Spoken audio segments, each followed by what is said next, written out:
Hi friends, गुरुजी 4.0 YouTube channel में आपका बहुत बहुत स्वागत है। अभी तक हमने राष्ट्रपति के दो पार्ट कर लिए, part first part second. Article 52 से 62 तक डिस्कस किया था। इसके बाद राष्ट्रपति की शक्तियां पड़ी थी और एक स्वयं की शक्ति पेंडिंग है। इसके बाद ये देखेंगे कि किस राष्ट्रपति ने कहाँ कहाँ किस पद पे रही हैं। पूर्व में कोई राज्यपाल रहा है या कोई केंद्रीय मंत्री रहा है। इसके अलावा कुछ ऐसे राष्ट्रपति भी हैं, जैसे 1947 के बाद डॉक्टर राजेंद्र प्रसाद हैं, पूर्व में कांग्रेस के अध्यक्ष रहे हैं या नहीं रहे। तो उनसे संबंधित जो भी तथ्य हैं, क्योंकि आजकल आरपीएससी ऐसे क्वेश्चन पूछती है कि निम्न में से कौन सा राष्ट्रपति है जो पूर्व में राज्यपाल रहे हुए हैं, निम्न में से कौन से राष्ट्रपति हैं जो पूर्व में केंद्रीय मंत्री रहे हुए हैं। तो इन सभी तथ्यों को मद्देनजर रखते हुए हम एक एक राष्ट्रपति के, जो डॉक्टर राजेंद्र प्रसाद से और श्रीमती द्रौपदी मुर्मू तक, एक एक राष्ट्रपति के बारे में गहन तथ्य देखेंगे कि इनका कार्यकाल क्या रहा है, इससे पूर्व ये किन पदों पे रही हैं, इनकी कोई ऑटोबायोग्राफी है क्या, इनके द्वारा रचित पुस्तकें कौन सी हैं। तो जैसे आज मैं रिजल्ट देखा था, आरपीएससी का एक न्यूज़पेपर की एडिंग थी कि 5 पदों के लिए आवेदन थे कोच के, और उसमें 110 ने एग्जाम दी थी, सब डिसक्वालीफाई है, कोई भी क्वालिफाई नहीं करवाया। इसलिए ऐसा कंटेंट पढ़ो जिस हिसाब से आरपीएससी का एग्जाम का पैटर्न चेंज हो रहा है, उस हिसाब से अच्छे फैक्ट, अच्छी टेक्स्ट बुक से और अच्छे टीचर से पढ़ो। वो कहते हैं ना कि ज़्यादा ज़्यादा परेशान होने की जरूरत नहीं है कि मान जी तेरी कश्ती के तलबगार बहुत हैं, इस पार कुछ उस पार बहुत हैं, जिस शहर में खोली है तूने शीशे की दुकान, उस शहर में पत्थर के खरीदार बहुत हैं। तो आगे शुरू करते हैं अपन।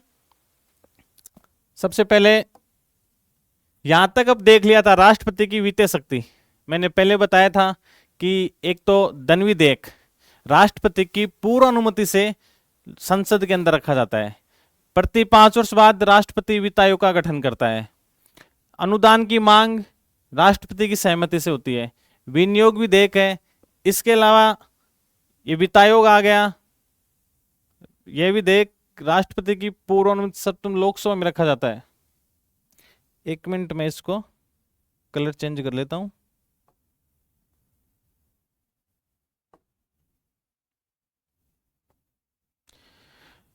धन विधेयक राष्ट्रपति की पूर्व अनुमति से लोकसभा में रखा जाता है। इस पे काफी चर्चा कर ली थी, बजट की चर्चा कर ली थी। आर्टिकल 112, प्रतिवर्ष फरवरी के अंदर आय व्यय का विवरण रखा जाता है राष्ट्रपति की पूर्व अनुमति से। इसके अलावा अनुदान की मांग बताई थी कि अनुदान की मांग भी उसकी पूर्व अनुमति से लोकसभा में रखी जाती है। वित्त आयोग का गठन किया जाता है। और आकस्मिक निधि 3 प्रकार के फंड्स हैं भारतीय संविधान में। एक तो भारत की है संचित निधि, लोक लेखा निधि और आकस्मिक निधि। 3 प्रकार के फंड का मेंशन कर रखा है संविधान के अंदर। संचित निधि दे रखी है आर्टिकल 266 फर्स्ट में, लोक लेखा निधि दे रखी है आर्टिकल 266 सेकंड में। इसके अलावा आकस्मिक निधि है आर्टिकल 267 में। एक एक निधि के बारे में देख लेते हैं कि जब संचित निधि की बात आती है तो आय, इसमें जो भी धन इकट्ठा होता है वो टैक्स का होता है सारा। जो भी सरकारी कर्मचारी, प्राइवेट कर्मचारी प्रतिवर्ष अपना आईटीआर फाइल करते हैं, जो भी इनकम टैक्स जमा होता है वो सारा इसमें होता है। और इसमें से धन निकालने के लिए संसद की अनुमति लेनी पड़ती है। जब भी संचित निधि से धन निकालोगे तो संसद की परमिशन चाहिए होती है। इसके बाद देखते हैं लोक लेखा निधि। इसमें जो पीएफ, जीपीएफ, एलआईसी, पीएलआई, इससे पैसे निकालने के लिए किसी की भी अनुमति की आवश्यकता नहीं होती है।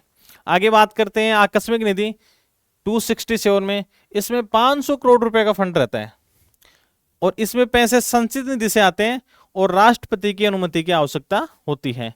कुल मिला के जो आकस्मिक निधि है वो किसके कंट्रोल में रहती है, इससे धन निकालने के लिए सबसे पहले प्रेसिडेंट से परमिशन लेनी होती है। संचित निधि से संसद की चाहिए होती है और लोक लेखा निधि से इसमें किसी की भी अनुमति की आवश्यकता नहीं होती है। आगे देखते हैं सैन्य शक्ति। अपन ने देख ली थी कि तीनों सेनाओं के सर्वोच्च कमांडर होते हैं और यह कंसेप्ट कहां से लिया गया है, यूएसए से।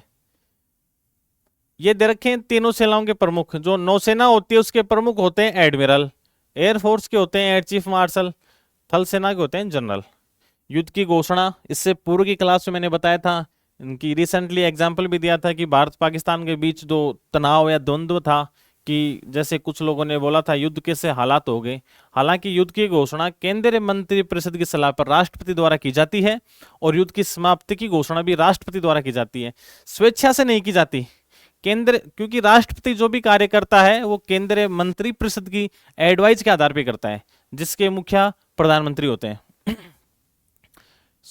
युद्ध की घोषणा और संसद विधि बनाकर राष्ट्रपति की सैन्य शक्तियों को सीमित कर सकती है। कूटनीतिक शक्तियों की चर्चा की थी कि राजदूतों की नियुक्ति कौन करते हैं, राष्ट्रपति करते हैं। यह बताया था कि जो राष्ट्रमंडल देश हैं, जितने भी कॉमनवेल्थ मेंबर हैं, उनमें जो भी राजदूत होता है उसको बोलते हैं उच्चायुक्त, इनकी नियुक्ति करता है। विभिन्न देशों से जो भी समझौते होते हैं वो सारे के सारे प्रेसिडेंट के नाम पे होते हैं। कूटनीतिक दस्तावेज तैयार होते हैं वो सब प्रेसिडेंट के नाम पे तैयार होते हैं। संधि व समझौते राष्ट्रपति के नाम पर। अब आती है राष्ट्रपति की स्वविवेक शक्ति। नाम से पता लग रहा है स्वविवेक शक्ति का मतलब अपने विवेक से। जैसे कई बार ऐसी परिस्थितियां डेवलप हो जाती हैं कि जैसे लोकसभा के चुनाव हुए, किसी भी पार्टी को पूर्ण बहुमत नहीं मिला, जितना उनको सदन में बहुमत चाहिए उतना बहुमत नहीं मिला, तो राष्ट्रपति का विवेक क्या कहता है कि या तो सबसे बड़ी पार्टी को इनवाइट किया जाए सरकार बनाने के लिए, या सरकार चुनाव से पूर्व गठबंधन में जिनने सर्वाधिक सीटें प्राप्त की हैं उसको आमंत्रित किया जाए। ये राष्ट्रपति की स्वविवेक शक्ति रहती है। इसके अलावा जैसे किसी सरकार लोकसभा का विघटन करना हो, किसी सरकार के पास इतने सदस्य नहीं है कि वो सरकार चला सके, तो राष्ट्रपति का उसको लोकसभा के अंदर बहुमत साबित करने के लिए बोल सकते हैं। अगर उन्होंने अपना बहुमत साबित नहीं कर पाए तो उसको लोकसभा का भंग कर सकते हैं राष्ट्रपति। इसके अलावा काफी बार सडनली किसी प्राइम मिनिस्टर की डेथ होगी, अब किसको प्राइम मिनिस्टर बनाना है ये तो वो पार्टी तय करेगी, लेकिन उसमें भी राष्ट्रपति की स्वविवेक शक्ति की महत्ता बहुत ज्यादा बढ़ जाती है। आगे देखेंगे ये। अब अपन देखेंगे, ये सारा अपन ने चर्चा कर ली थी कि धन विधेयक को छोड़कर किसी विधेयक को पुनर्विचार हेतु लौटा सकता है, ये भी राष्ट्रपति की स्वविवेक शक्ति है। पॉकेट वीटो है, और प्रधानमंत्री से सूचना मांगना। मैंने 78 में 3 क्लोज बताए थे आपको उस समय भी, कि एक तो होता है कि संघ की कार्यपालिका की विधान विषयक या प्रशासन से संबंधित कोई भी सूचना जो राष्ट्रपति मांगे, प्रधानमंत्री का कर्तव्य है कि उसको उपलब्ध करवाए। ये 78 का फर्स्ट क्लोज है। सेकंड क्लोज क्या है कि जो सूचना राष्ट्रपति मांगे प्रधानमंत्री से संघ के कार्यकलाप विधान विषयक संबंधी, वो प्रधानमंत्री उपलब्ध करवाए। तीसरा क्लोज, किसी एक विषय पे किसी मंत्री ने उस पर विनिश्चय कर लिया है तो उसको मंत्रिपरिषद की मीटिंग में उस मुद्दे को रखा जाए। अब इसके बाद अपन पढ़ते हैं राष्ट्रपति के संबंध में जो भी एग्जाम की दृष्टि से इंपॉर्टेंट फैक्ट है वो देखेंगे। देखो, पहले ये व्यक्ति थे जो पहले उपराष्ट्रपति रहे हैं, उसके बाद राष्ट्रपति पद पर रहे हैं। सबसे पहले डॉक्टर सर्वपल्ली राधाकृष्णन थे, डॉक्टर जाकिर हुसैन थे, वीवी गिरी, आर वेंकटरमन, डॉक्टर शंकर दयाल शर्मा और के आर नारायण। अभी तक भारत के जितने भी राष्ट्रपति रहे हैं उनमें से 6 व्यक्ति ऐसे थे जो राष्ट्रपति बनने से पूर्व वाइस प्रेसिडेंट के पद पे काबिज रहे हैं, और इसमें से सिर्फ उपराष्ट्रपति व कार्यवाहक राष्ट्रपति डॉक्टर बी.डी. जत्ती और मोहम्मद हिदायतुल्लाह रहे थे। पहले भी चर्चा की थी कि जब वीवी गिरी साहब चुनाव लड़ रहे थे, डॉक्टर जाकिर हुसैन की सडनली डेथ हो गई थी, तो उसके बाद वीवी गिरी उपराष्ट्रपति थे।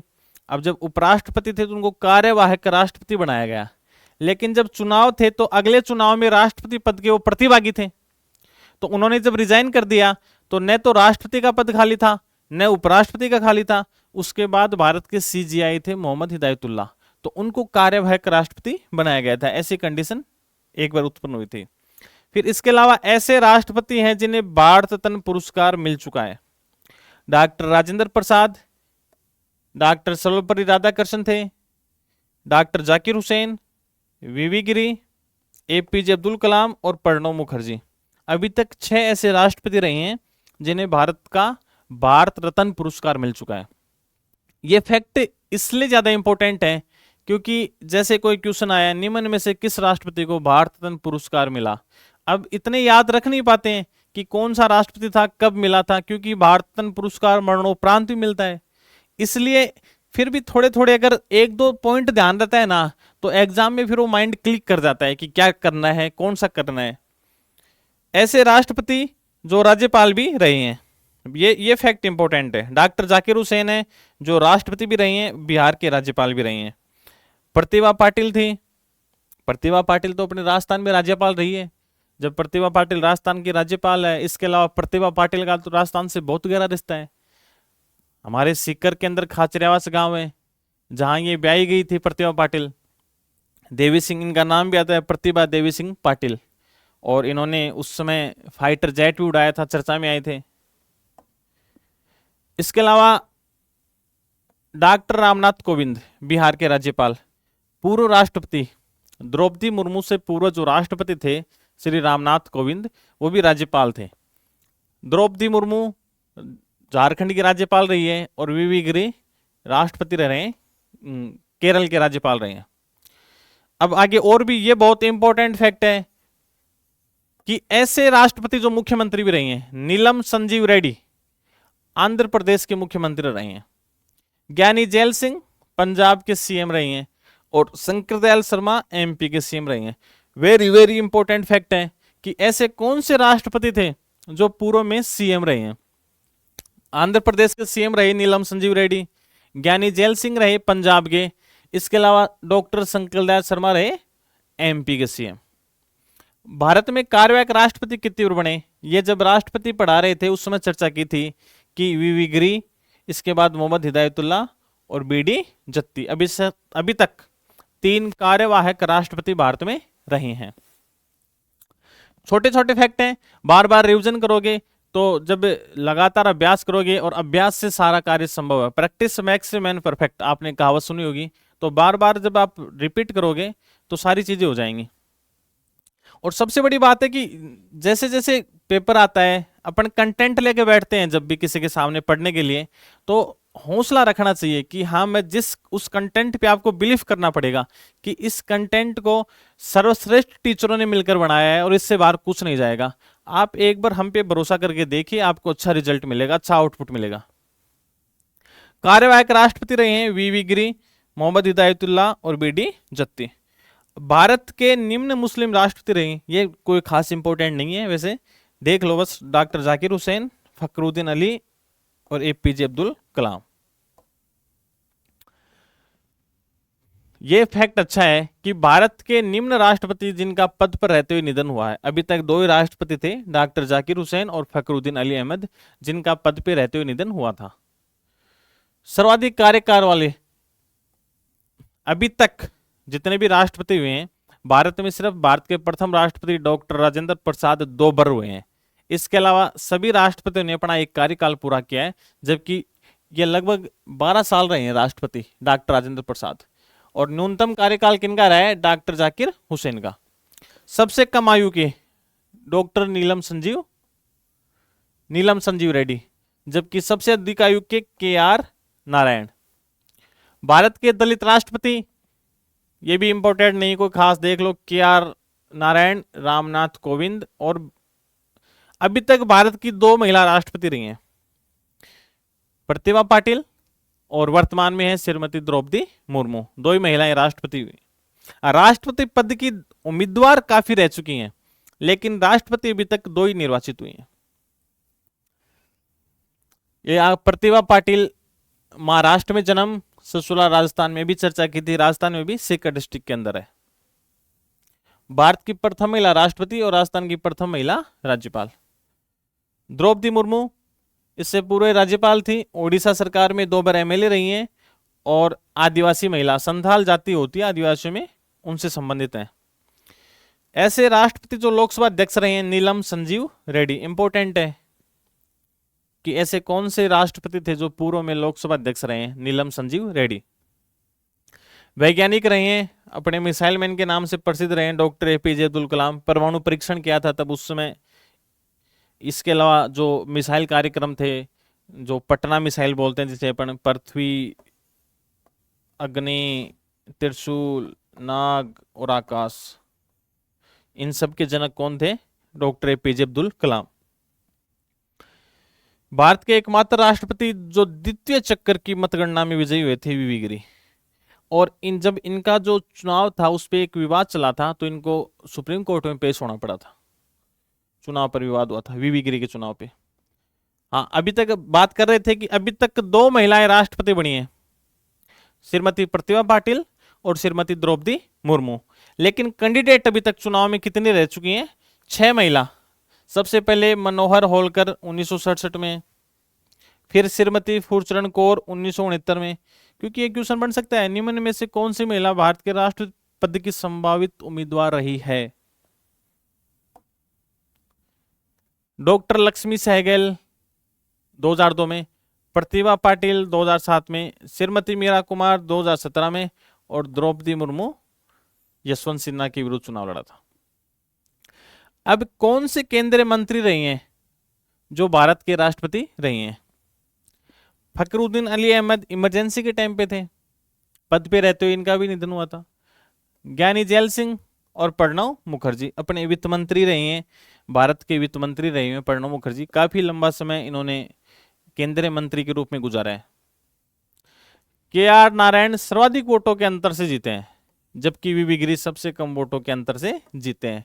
मैक्सिमम वोटों का जो अंतर था के आर नारायण का था, मिनिमम वीवी गिरी का था। डॉक्टर सर्वपल्ली राधाकृष्णन भारत के प्रथम उपराष्ट्रपति थे और द्वितीय राष्ट्रपति थे। इन्हें दार्शनिक राजा भी कहा जाता है, क्योंकि दर्शन का इन्हें बहुत ज्ञान था। दार्शनिक समझ इनकी उच्चतम कोटि की थी, डॉक्टर सर्वपल्ली राधाकृष्णन की। राष्ट्रपति भवन के मुख्य शिल्पकार है एडविन लैंडस्टेल लुटियंस। कई बार बोलते हैं ना, वैसे लुटियंस जोन्स में है, तो राष्ट्रपति भवन का है तो उनके नाम से एडविन लुटियंस याद रखना आप। इसके अलावा वीवी गिरी एकमात्र ऐसे राष्ट्रपति हैं जिन्होंने कार्यवाहक राष्ट्रपति पद से त्यागपत्र देकर राष्ट्रपति पद के लिए चुनाव लड़ा था। इस पे काफी चर्चा कर ली। प्रथम गैर कांग्रेसी प्रधानमंत्री मोरारजी देसाई को शपथ कार्यवाहक राष्ट्रपति बी.डी. जत्ती ने दिलाई थी। और भारत के प्रथम सिख राष्ट्रपति थे ज्ञानी जैल सिंह, पूर्व में पंजाब के मुख्यमंत्री भी रहे हुए हैं। आर वेंकटरमन व शंकर दयाल शर्मा दोनों राष्ट्रपतियों ने 4 प्रधानमंत्रियों का कार्यकाल देखा है। आर वेंकटरमन और डॉक्टर शंकर दयाल शर्मा, इनका जो कार्यकाल रहा था उस दौरान 4 प्रधानमंत्रियों का कार्यकाल रहा है।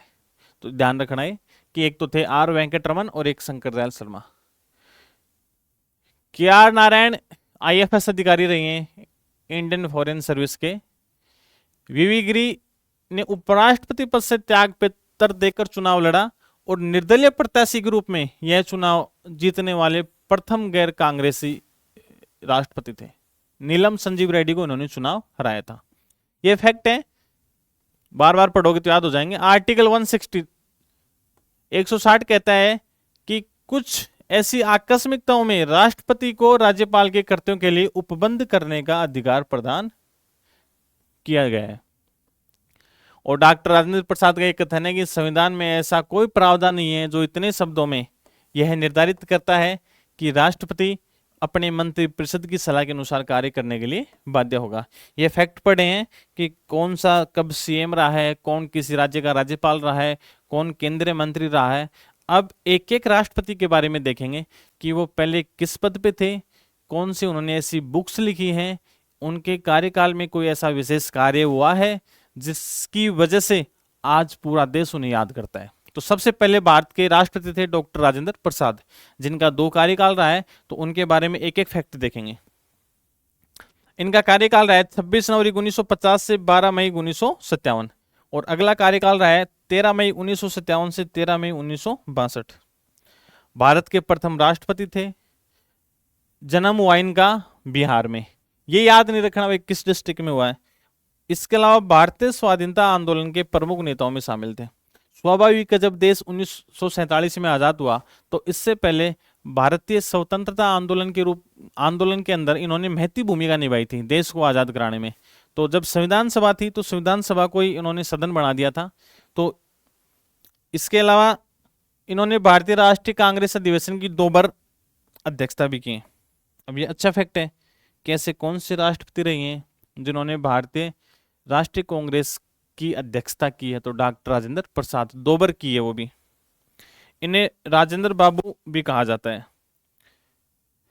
ये फैक्ट काफी ऊपर बता दिया। अभी तक सिर्फ ऐसे राष्ट्रपति यही रहे हैं जो 2 बार इस पद के कर्तव्यों का निर्वहन किया है।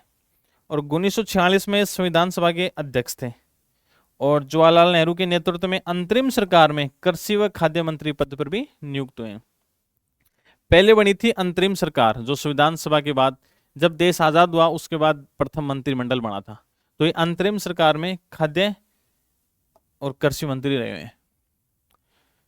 26 जनवरी 1950 को संविधान सभा द्वारा इन्हें राष्ट्रपति चुना गया और 2 मई 1952 को ये राष्ट्रपति चुने गए। 12 वर्ष के सबसे लंबे कार्यकाल तक रहे थे। अब ये इनकी प्रसिद्ध पुस्तकें इंडिया डिवाइडेड, बापू के कदम, महात्मा गांधी एंड बिहार, 3 प्रसिद्ध पुस्तकें इनकी। एक तो इंडिया डिवाइडेड, बापू के कदम, महात्मा गांधी एंड बिहार, 3 इनकी बुक्स हैं। काफी बार क्वेश्चन आया है इंडिया डिवाइडेड किसकी बुक है। इन्होंने अपनी आत्मकथा राजेंद्र प्रसाद की रचना की थी और 1962 में भारत के सर्वोच्च नागरिक सम्मान भारत रत्न से सम्मानित किया गया था। तो अभी तक अपन ने डॉक्टर राजेंद्र प्रसाद के बारे में जो देखा कि 2 बार राष्ट्रपति रहे हैं, इंडिया डिवाइडेड, बापू के कदम इनकी प्रसिद्ध पुस्तकें रही हैं। इसके अलावा भारतीय राष्ट्रीय कांग्रेस की 2 बार अध्यक्षता भी की है। तो आप थोड़ा थोड़ा इनके फैक्ट देखोगे जो ये लग रहा है कि एग्जाम की दृष्टि से इंपॉर्टेंट है। तो आपको जब भी एग्जाम होगी तो एग्जाम में आपको अवश्य वो क्वेश्चन क्लिक करेगा कि हाँ ये कहीं से पढ़ा हुआ है। थोड़ा सा धैर्य रखिए। आप विद्यार्थी जीवन के अंदर अगर हौसला रखेंगे तो सारी चीजें संभव है। कहते हैं ना कि रख हौसला वो मंजर भी आएगा, प्यासे के पास चलकर समंदर भी आएगा, थक कर ना बैठ मंजिल के मुसाफिर, मंजिल भी मिलेगी और मिलने का मजा भी आएगा। इसके बाद आते हैं डॉक्टर सर्वपल्ली राधाकृष्णन, तमिलनाडु से रिलेटेड है। 1962 से लेकर 1967 तक इनका कार्यकाल रहा है। प्रख्यात शिक्षाविद, महान दार्शनिक और एक हिंदू विचारक रहे हैं।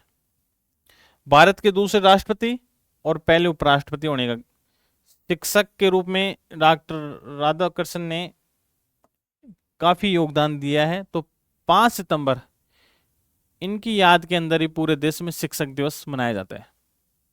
शिक्षक थे, इन्होंने विश्वविद्यालय शिक्षा आयोग की नींव रखी और बाद में वो यूजीसी भी कहलाया था। भगवत गीता का प्रथम बार अंग्रेजी में व्याख्या करता थे और आंध्र विश्वविद्यालय और काशी हिंदू विश्वविद्यालय के कुलपति भी थे। तो डॉक्टर सर्वपल्ली राधाकृष्णन के बारे में कौन से फैक्ट याद रखने हैं कि दार्शनिक थे, पहले वाइस प्रेसिडेंट थे, इसके बाद प्रेसिडेंट बने, भगवत गीता का अंग्रेजी में व्याख्या की और यूजीसी की स्थापना की। तो इनके बारे में ये फैक्ट है। आगे देखते हैं डॉक्टर जाकिर हुसैन, 13 मई 1967 से 3 मई 1969 तक तीसरे राष्ट्रपति थे। ये फैक्ट कोई इंपॉर्टेंट नहीं है कि प्रथम मुस्लिम व्यक्ति थे। इससे पूरे डॉक्टर हुसैन ने भारत के दूसरे उपराष्ट्रपति तक और ये बिहार के राज्यपाल भी रह चुके हैं। डॉक्टर जाकिर हुसैन बिहार के राज्यपाल पूर्व में रह चुके हैं। पद्म विभूषण और भारत रत्न से सम्मानित किया गया। अलीगढ़ एएमयू के कुलपति भी रहे हैं और भारत के पहले ऐसे राष्ट्रपति हैं जिनका पद पे रहते हुए निधन हो गया था, डॉक्टर जाकिर हुसैन। और सबसे कम अवधि तक, यानी 2 फैक्ट हैं, एक तो सबसे कम अवधि तक राष्ट्रपति रहे हैं, इसके अलावा पद पे रहते हुए पहले ऐसे राष्ट्रपति हैं जिनका निधन हो गया था पद पे रहते हुए। फिर आगे वीवी गिरी, ये कार्यवाहक बने क्योंकि डॉक्टर जाकिर हुसैन की मृत्यु हो गई थी, इसलिए इनको कार्यवाहक बनाया गया। फिर 1975 में इनको भारत रत्न से सम्मानित किया गया।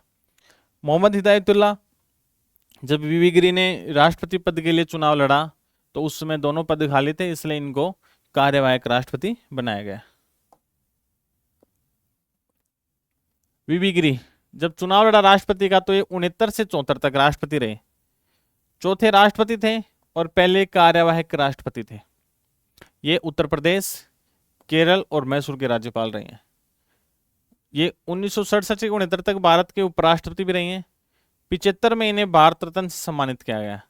एकमात्र व्यक्ति जो वाइस प्रेसिडेंट, वह एक्टिंग प्रेसिडेंट और वह निर्वाचित राष्ट्रपति तीनों रहे हुए हैं।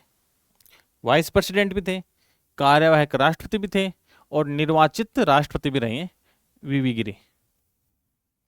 इन्हीं के शासनकाल में 1974 में देश का पहला परमाणु परीक्षण किया गया है, इस्माइल बुद्धा। कहाँ पे किया गया था? राजस्थान में, पोखरण में।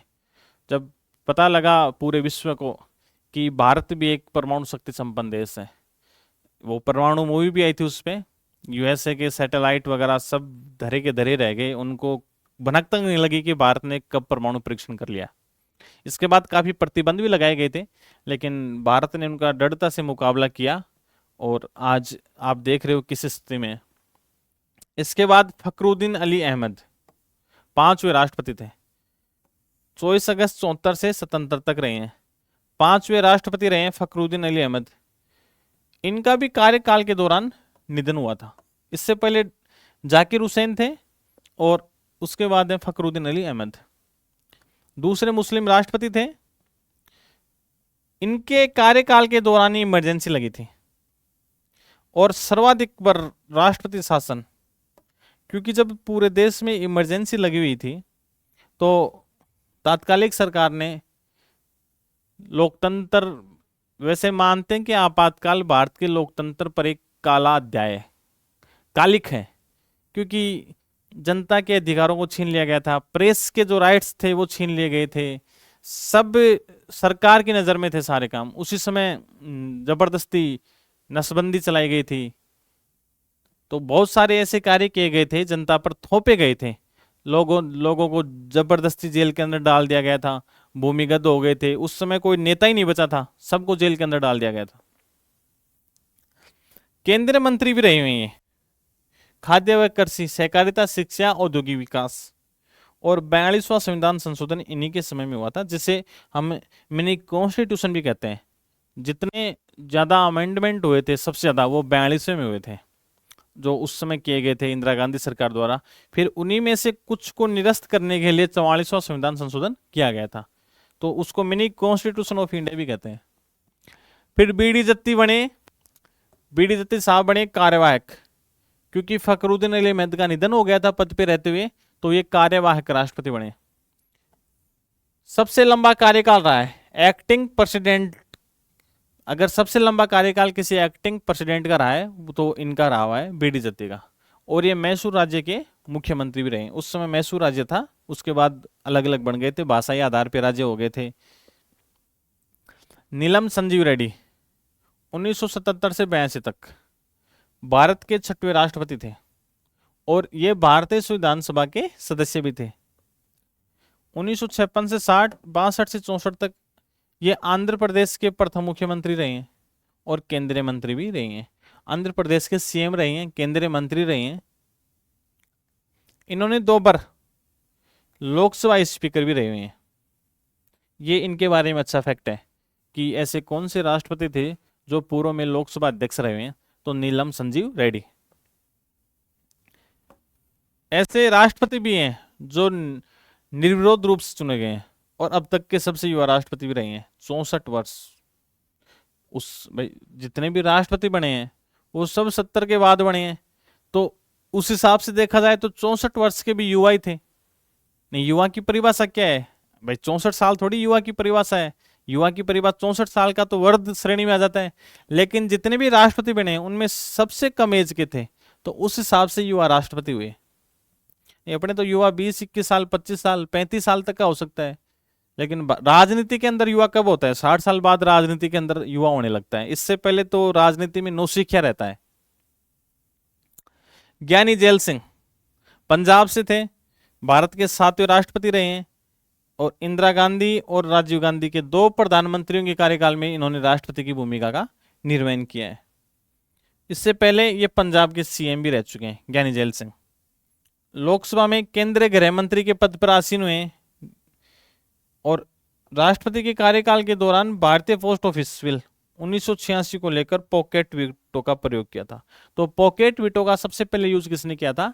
डॉक्टर ज्ञानी जैल सिंह। पॉकेट वीटो की पूर्व के लेक्चर में हमने विस्तार चर्चा की थी कि पॉकेट वीटो क्या होता है, जिसमें राष्ट्रपति उस विधेयक पर स्वीकृति सुरक्षित रख लेता है जिससे वो पेंडिंग रहता है, क्योंकि भारतीय संविधान में ऐसा कोई टाइम बाउंड नहीं है कि राष्ट्रपति किसी विधेयक पर कितने समय में सिग्नेचर करेगा, अप्रूवल देगा, ऐसा कहीं कोई वो समय की लिमिट नहीं है। इसलिए इन्होंने उस विधेयक को पेंडिंग रख दिया था। प्रथम सिख राष्ट्रपति थे और गुटनिरपेक्ष आंदोलन के महासचिव थे। गुटनिरपेक्ष क्या था? उस समय जब पूरे विश्व में दो धुरियां बनी हुई थी, एक तरफ सोवियत संघ की तरफ थे, एक यूएसए की तरफ थे, तो जो इन दोनों गुटों में शामिल नहीं होकर अपना खुद का अलग वजूद बना रखे थे, जिसमें भारत था, मिस्र था, इंडोनेशिया था, इन लोगों ने 1961 में बेलग्रेड में एक गुटनिरपेक्ष सम्मेलन बुलाया था कि ये निशस्त्रीकरण के पक्ष में थे, कि परमाणु हथियारों के खिलाफ थे और शांति के समर्थक थे। इन्होंने किसी भी गुट को नहीं चुनकर अपना खुद का निर्गुट रखा था, इसलिए इसको गुटनिरपेक्ष आंदोलन भी कहते हैं। इसके बाद आते हैं KR वेंकटरमन, तमिलनाडु से थे, भारत के 8वें राष्ट्रपति बने, एक वकील थे, स्वतंत्रता सेनानी थे। इससे पूर्व ये केंद्रीय रक्षा मंत्री रह चुके हैं, भारत के 7वें वाइस प्रेसिडेंट भी नियुक्त हुए थे। इसके अलावा ये वित्त मंत्री और योजना आयोग के उपाध्यक्ष भी थे। और इन्हीं के समय जो 61वां संविधान संशोधन है, वोट डालने की उम्र को 21 से घटाकर 18 की गई थी। आज 18 साल का प्रत्येक युवक जो मतदाता सूची में पंजीकृत है वो अपना वोट डाल सकता है। उससे पहले एज 21 साल थी। इन्हीं के कार्यकाल के दौरान यह अमेंडमेंट हुआ था। इसके बाद डॉक्टर शंकरदयाल शर्मा MP से थे। 4 प्रधानमंत्रियों का कार्यकाल रहा इनके दौरान। PV Narasimha Rao, Atal Bihari Vajpayee, HD Deve Gowda, IK Gujral. यानी डॉक्टर शंकरदयाल शर्मा के समय में, यानी जब ये राष्ट्रपति रहे तब उस दौरान 4 प्रधानमंत्री रह चुके थे। केंद्रीय संचार मंत्री रहे हैं और आंध्र प्रदेश, पंजाब और महाराष्ट्र के राज्यपाल रहे हैं। इनके द्वारा प्रसिद्ध पुस्तक लिखी गई है eminent Indians, Jawaharlal Nehru the maker of modern Commonwealth. ये 2 पुस्तकें याद रखना हमेशा।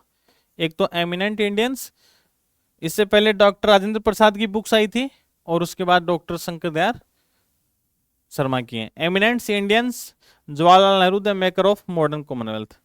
इनके शासनकाल में 73वां 74वां संविधान संशोधन विधेयक पारित हुए थे, जो पंचायती राज और नगरपालिका नगर निगम से संबंधित था। उस समय पंचायती राज का सूत्रपात हुआ था भारत में। इसके बाद हैं KR नारायण, भारत के 10वें राष्ट्रपति थे, केरल में जन्म हुआ और अर्थशास्त्री, राजदूत और कुशल राजनीतिज्ञ थे। ये विदेश मामलों के मंत्री रहे हैं, मंत्रालय के सचिव रहे हैं और JNU के कुलपति रहे हैं। इन्होंने द हिंदू, मद्रास और टाइम्स ऑफ इंडिया में भूमिका निभाई है। मैगजीन्स निकलती हैं, न्यूज़पेपर है। इसके बाद आए 11वें नंबर पे भारत के राष्ट्रपति थे doctor APJ Abdul Kalam. Missile man थे। 5 मिसाइलों के जब ये इसरो में थे तो पटना मिसाइल थी, जिसको बोलते हैं पृथ्वी, अग्नि, त्रिशूल, नाग, आकाश।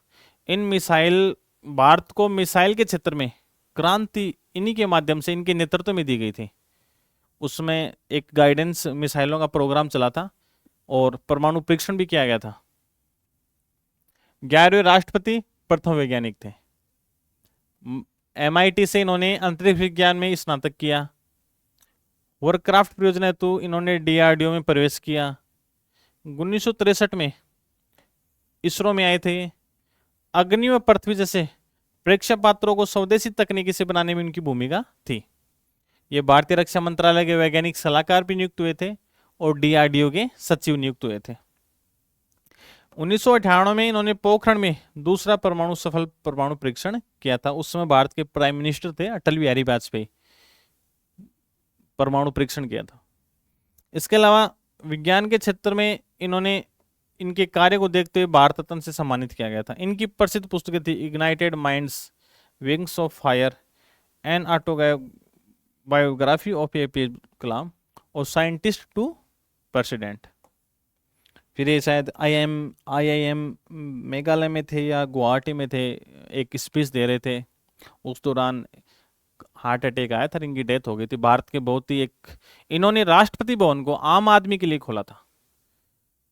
उस समय जो राष्ट्रपति भवन था आम आदमी के लिए प्रवेश जो पहले से वर्जित था, तो राष्ट्रपति भवन को आम आदमी के लिए खोल दिया गया था इनके समय में। एक संदूक, एक छोटी सी अटैची लेकर गए थे और छोटी सी अटैची लेकर ही आए थे राष्ट्रपति भवन से। देश के प्रति इनका जो समर्पण था वो बेहद सराहनीय था और वास्तव में काबिल तारीफ था। इसके बाद अगले राष्ट्रपति थी श्रीमती प्रतिभा पाटिल, महाराष्ट्र से थी। भारत की 12वीं और प्रथम महिला राष्ट्रपति थी। ये राजस्थान की प्रथम महिला राज्यपाल के रूप में भी थी और अमरावती से चुनाव लड़ती थी। अमरावती संसदीय क्षेत्र पड़ता है महाराष्ट्र में। 10वीं लोकसभा में महाराष्ट्र में वह सदस्य रही है। उन्होंने अनेक पदों पर मंत्री पद भी संभाला है और राज्यसभा की उपसभापति भी बनी है। और उस समय इन्होंने मिग 29 भी उड़ाया था, तब चर्चा में आए थे। इसके बाद प्रणब मुखर्जी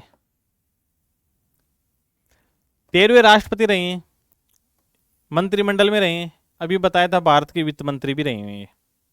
पीवी नरसिंह राव के मंत्रिमंडल में इन्होंने विदेश मंत्री के रूप में भी कार्य किया है।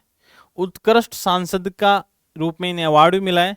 योजना आयोग के उपाध्यक्ष पद पर भी आसीन रही हैं। अभी क्या योजना आयोग का तो प्रतिस्थापन किसने कर दिया? नीति आयोग ने। उस समय सुपर कैबिनेट था योजना आयोग, किस राज्य को कितना बजट देना है, इसलिए विरोध भी हुआ था। तो 2014 में योजना आयोग की जगह नीति आयोग का गठन किया गया था। 2008 में इन्हें द्वितीय सर्वोच्च नागरिक पुरस्कार पद्म विभूषण से सम्मानित किया गया और 2019 में भारत रत्न दिया गया। तीसरे ऐसे व्यक्ति हैं जो केंद्रीय मंत्री से सीधे राष्ट्रपति भवन पहुंचे हैं। इससे पहले फखरुद्दीन अहमद, ज्ञानी जैल सिंह और तीसरे हैं प्रणब मुखर्जी। रामनाथ कोविंद वर्तमान राष्ट्रपति से पूर्व यही थे, 14वें राष्ट्रपति थे, बिहार के राज्यपाल रहे हुए हैं। 1994 से 2006 तक उत्तर प्रदेश से राज्यसभा के सदस्य के रूप में निर्वाचित हुए हैं। इनका संबंध भारतीय जनता पार्टी से था। दलित वर्ग से बनने वाले देश के दूसरे व यूपी के प्रथम राष्ट्रपति थे। 16 वर्षों तक इन्होंने ये बहुत अच्छे वकील भी रहे हैं। सुप्रीम कोर्ट और हाई कोर्ट में वकालत करते थे, अच्छे वकील भी थे। इससे पूर्व राज्यपाल थे। फिर है द्रौपदी मुर्मू, दूसरी महिला राष्ट्रपति। इनके सामने जो उम्मीदवार थे वो थे यशवंत सिन्हा। इसके अलावा भारत की प्रथम आदिवासी संथाल समुदाय से आती हैं। उड़ीसा सरकार में 2 बार विधायक रही हैं और झारखंड की पूर्व राज्यपाल भी रही हैं। इसके अलावा राफेल उड़ाने वाली पहली महिला राष्ट्रपति, या पहली, अभी रिसेंटली 2 दिन पहले ही अंबाला एयरफोर्स स्टेशन पे राफेल से उड़ान भरी थी इन्होंने। राफेल फाइटर प्लेन भारत का बहुत अच्छा, तो उससे उन्होंने, तो ये एक फैक्ट हो रहा है कि राफेल फाइटर प्लेन उड़ाने वाले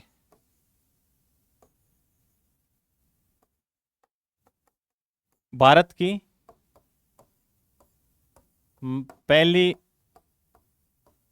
या भारत की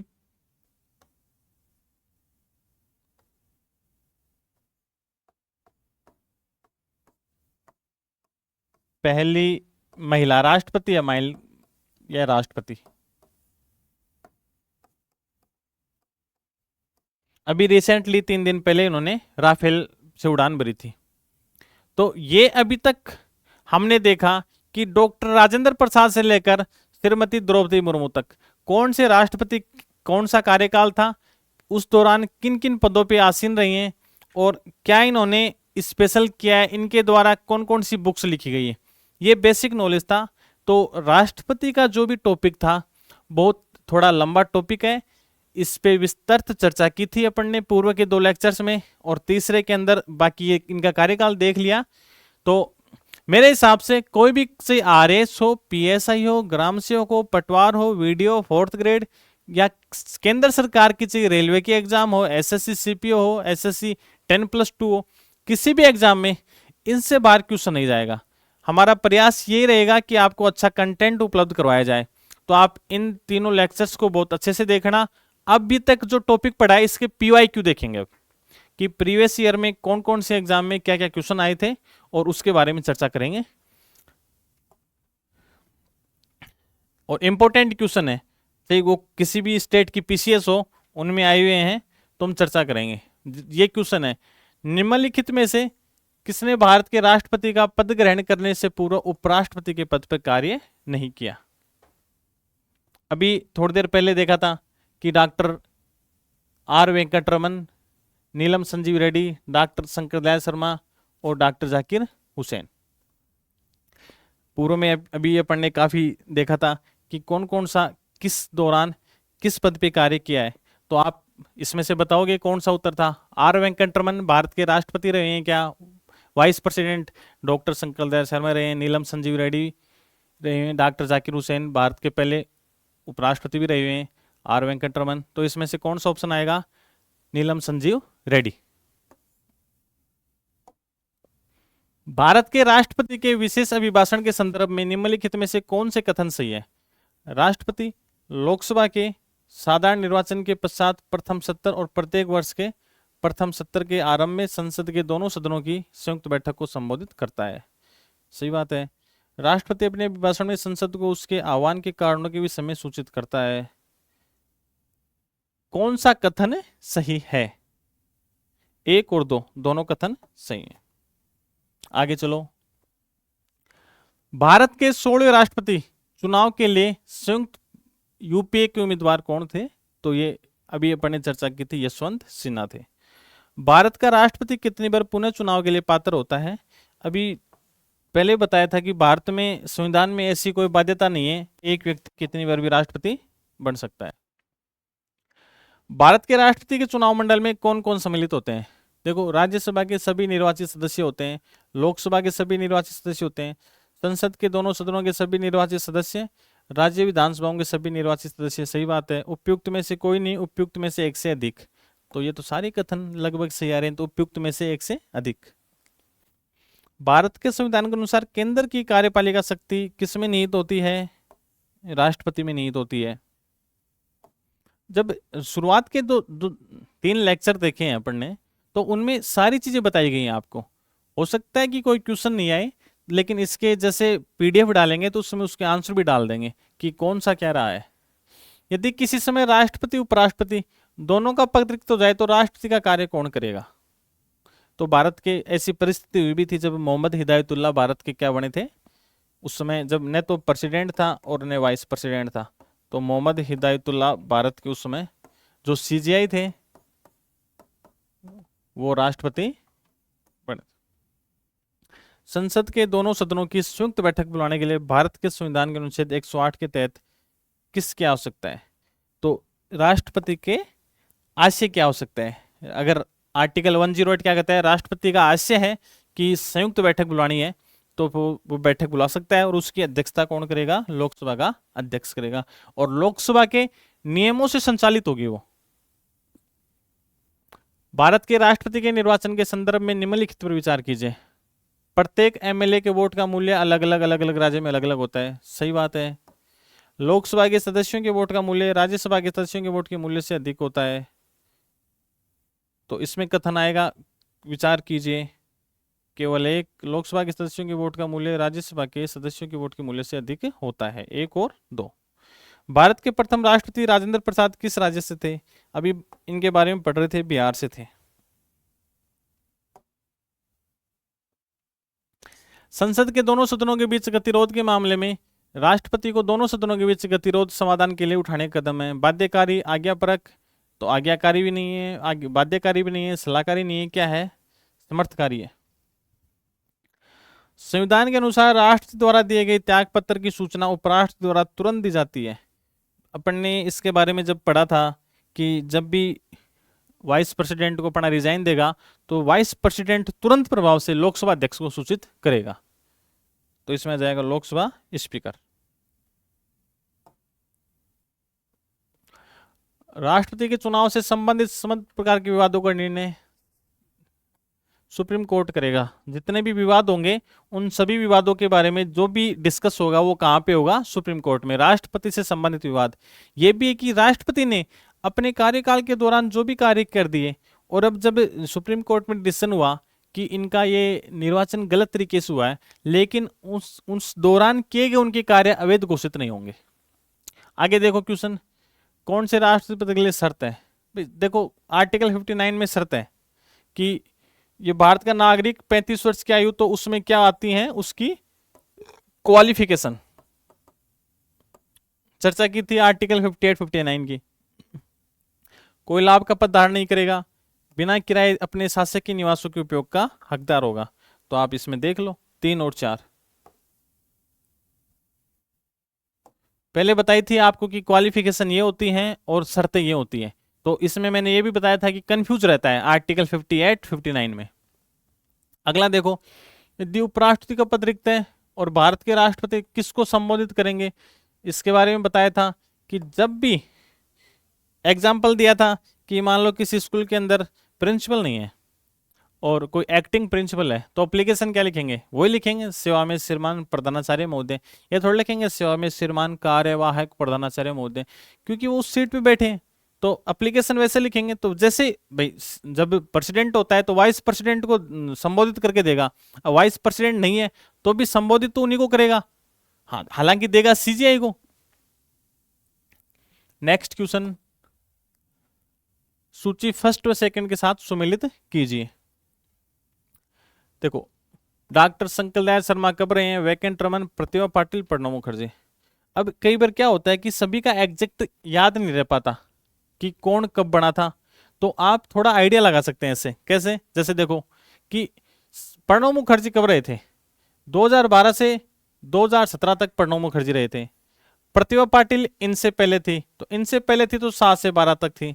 तो जब ये दोनों मिल जाएंगे कि गय के अंदर एक है और इस गय के अंदर नहीं, गय के अंदर तो है 2 और इस गय में है 1, तो ये मिल रहा है, तो ये सही हो जाएगा।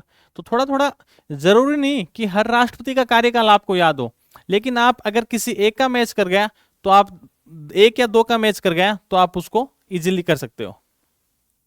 अध्यादेश जारी करने की शक्ति, आर्टिकल 123, ये अध्यादेश विस्तार से पढ़ा था। राष्ट्रपति की शक्तियों के संबंध में कौन सा कथन सही है? अभी देख लो, आंसर तो सही है लेकिन देख लेते हैं। क्षेत्रीय परिषद की बैठकों में अध्यक्षता करते हैं, गलत बात है। अंतर्राष्ट्रीय परिषद के अध्यक्ष होते हैं, नहीं, गृह मंत्री होते हैं। निर्वाचन आयोग की अनुशंसा पर अनुच्छेद 103 के तहत, सही बात है। अपने विवेक अनुसार राष्ट्रीय आपातकाल की घोषणा कर सकते हैं, नहीं, बताया था कि जो भी कार्य करेंगे केंद्रीय मंत्री परिषद की सलाह पर करेंगे। अपनी विवेक की शक्तियों का उपयोग ऐसे नहीं कर सकते, क्योंकि उनको सलाह देने के लिए क्या है? केंद्रीय मंत्री परिषद और प्रधानमंत्री हैं उनको सलाह देने के लिए। नेक्स्ट क्वेश्चन देखो, कौन से राष्ट्रपति मुख्यमंत्री पद पर भी नियुक्त रहे हैं? अभी बात की थी, ज्ञानी जैल सिंह रहे हुए हैं, शंकर दयाल शर्मा रहे हुए हैं, नीलम संजीव रेड्डी रहे हैं। तो 1 2 4 3 से आ गए। कौन सा कथन भारत के राष्ट्रपति के संदर्भ में सही नहीं है? संसद के किसी भी सदन को विघटित कर सकता है, दोनों सदनों में अभिभाषण और संदेश भेजने का अधिकार रखता है, दोनों सदनों का या किसी सदन का सत्रावसान कर सकता है, अनुच्छेद 108 के अधीन कुछ दशाओं में दोनों सदनों की संयुक्त बैठक बुला सकता है। देखो 108 के तहत बुला सकते हैं, किसी भी सदन को विघटित कर सकते हैं, वह संसद के किसी विघटित नहीं कर सकते। तो कौन सा कथन सही नहीं है? पहले वाला। थोड़ा बेसिक जब बार बार पढ़ेंगे चीजें को, तो 1-2 बार पढ़ेंगे तो चीजें अच्छी तरह याद हो जाएंगी। इसके बाद से कैसा भी, कितना भी टफ कथन आए, क्योंकि वो आएगा उसी में से, तो आप उसका अच्छे से मूल्यांकन कर सकते हैं। 1989 से निम्नलिखित राष्ट्रपतियों को उनके कालक्रम के अनुसार रखें। पहले बताया था कि प्रत्येक राष्ट्रपति को आप याद नहीं रख सकते, लेकिन आप लास्ट वाले को याद रख सकते हो ना, तो उससे आपका आइडिया लग जाएगा। जैसे इसमें दे रखा है कि आप पीछे से देखो, KR Narayan, R Venkataraman, Pratibha Patil APJ Abdul Kalam से पहले थोड़ी रही है, तो ये कथन क्या हो गया? ये गलत। APJ अब्दुल कलाम के बाद शंकर दयाल शर्मा नहीं रहे, गलत। प्रतिभा पाटिल के बाद KR नारायण नहीं रहे। देखो R Venkataraman, Shankar Dayal Sharma, KR Narayan, APJ Abdul Kalam, Pratibha Patil, तो ऑप्शन डी सही है इसका। नेक्स्ट क्वेश्चन देखो, भारतीय संविधान का कौन सा अनुच्छेद संसद को इस बात के लिए समर्थ बनाता है कि वह राष्ट्रपति उपराष्ट्रपति के पदों का मृत्यु, त्यागपत्र, हटाए जाने, अन्यथा की वजह से रिक्त हो जाने पर आकस्मिकता के लिए प्रावधान करें? तो देखो आर्टिकल 123 में क्या है, अध्यादेश था। आर्टिकल 72 क्षमादान था। आर्टिकल 58 शर्तें थी। तो फिर बचा कौन सा, आर्टिकल 70। ये आर्टिकल काफी डिस्कस किया था।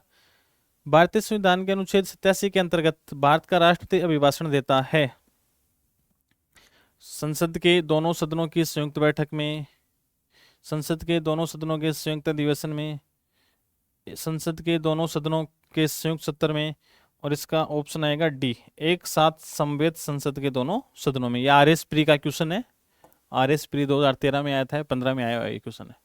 पॉकेट वीटो का बात की थी 1984 में डाकघर संशोधन विधेयक पे डॉक्टर ज्ञानी जेल सिंह ने इसका यूज किया था, पॉकेट वीटो का।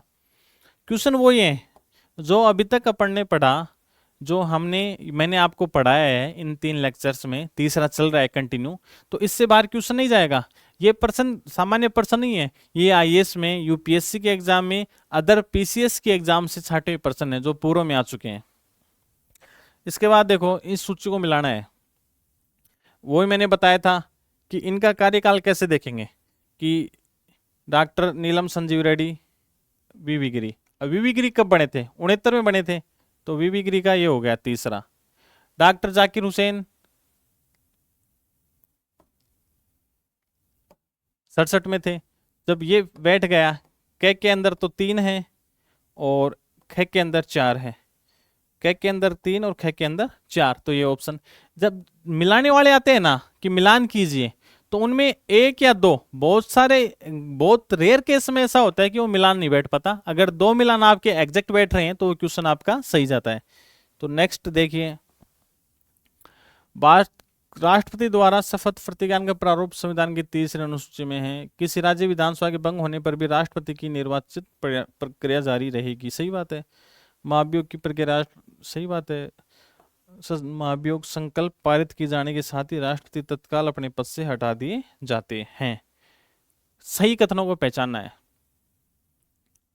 देखो ये कथन बिल्कुल सही है कि विधानसभा के भंग होने पर राष्ट्रपति की निर्वाचन प्रक्रिया जारी रहेगी।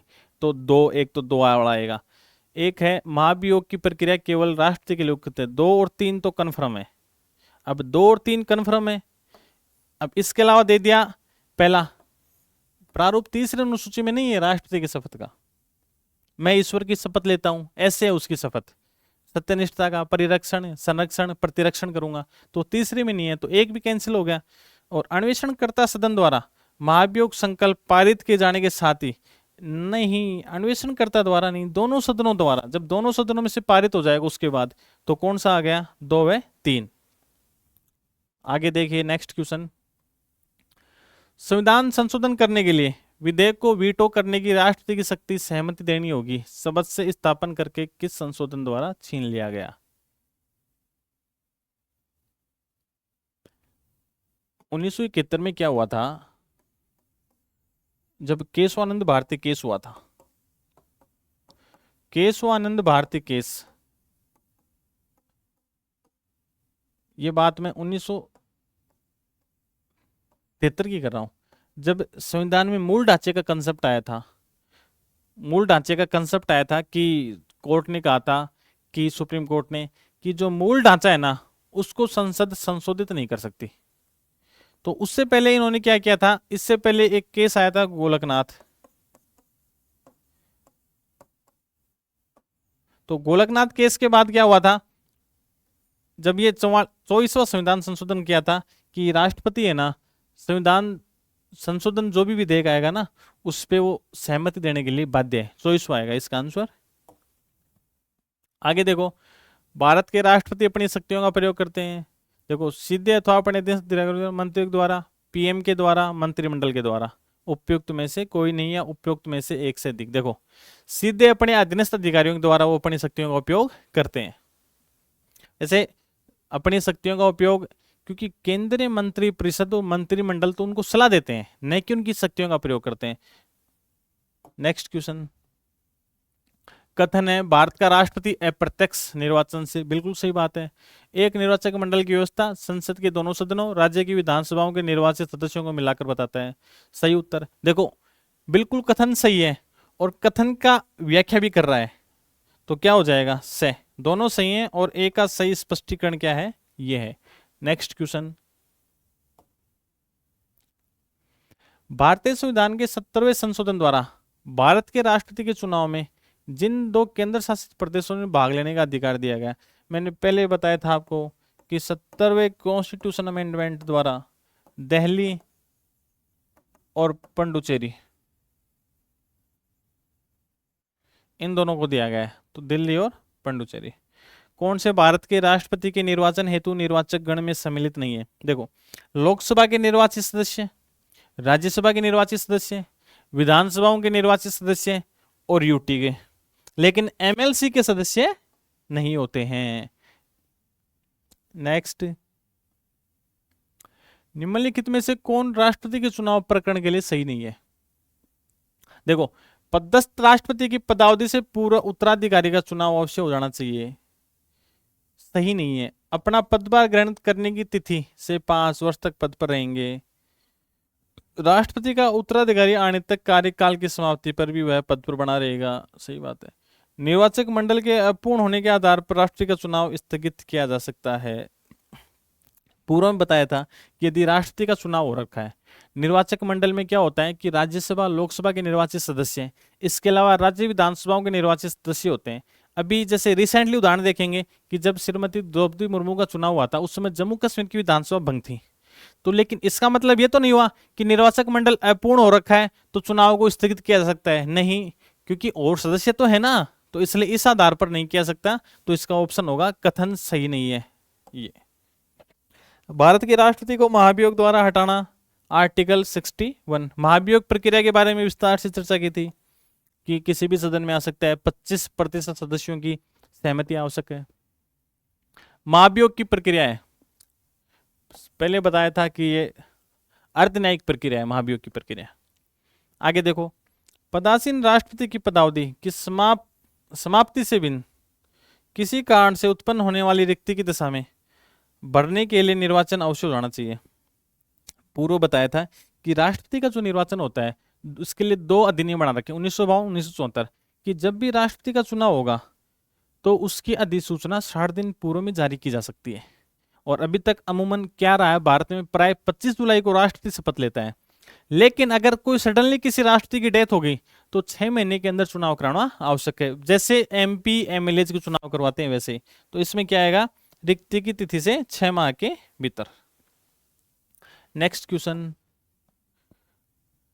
निम्न में से किस विषय पर राष्ट्रपति के लिए मंत्रिपरिषद से सलाह लेना आवश्यक नहीं है?